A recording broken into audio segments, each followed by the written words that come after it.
يا ربي صل على محمد يا ربي صل عليه وسلم.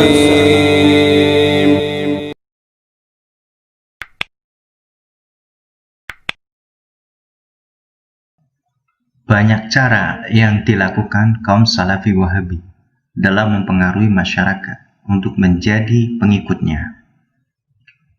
Selain menggunakan dana, pendekatan-pendekatan agar orang bersimpati dan percaya kemudian mengikuti paham mereka juga dilakukan.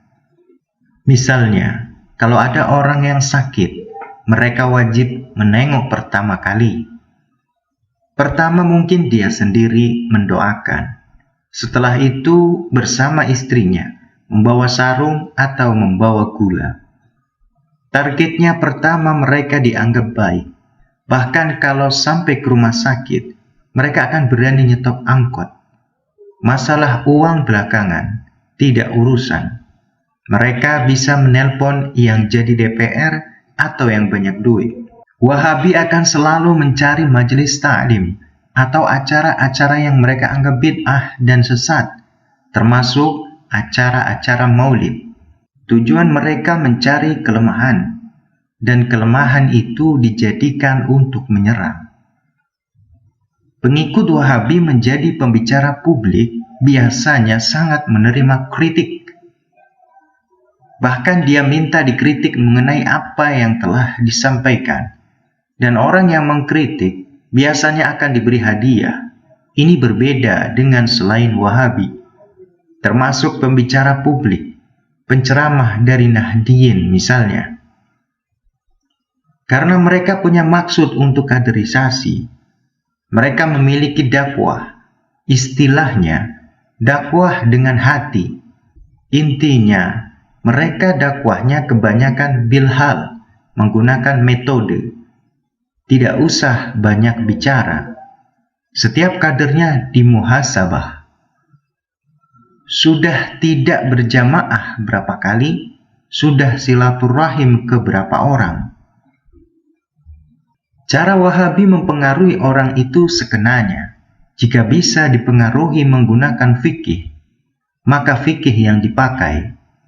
Jika bisa dipengaruhi menggunakan akidah, maka akidah yang dipakai.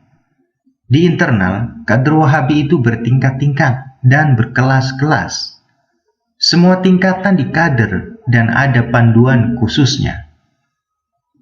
Semuanya terkontrol, maka jangan heran bila ada pengikut Wahabi yang hanya baru sedikit tahu dalil, namun mereka sudah berani berdakwah dengan dalil tersebut.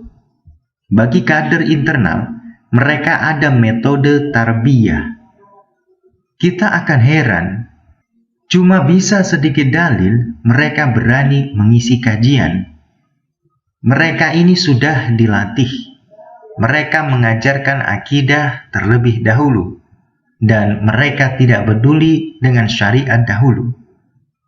Tujuan kelompok Wahabi serupa dengan Hizbut Tahrir Indonesia, yakni khilafah ala minhajin nubuwah, mengembalikan kekhilafahan sebagaimana manhaj Nabi Muhammad versi mereka. Indonesia bagi mereka tauhid. Harus berhati-hati dalam hal dukungan politik, karena mereka sebenarnya hanya mencari kesempatan. Target mereka bukan kepemimpinan, namun sejauh mana kebijakan mereka dipakai. Mengapa? Karena pemerintah bagi mereka sekarang adalah mulkan jabariyah.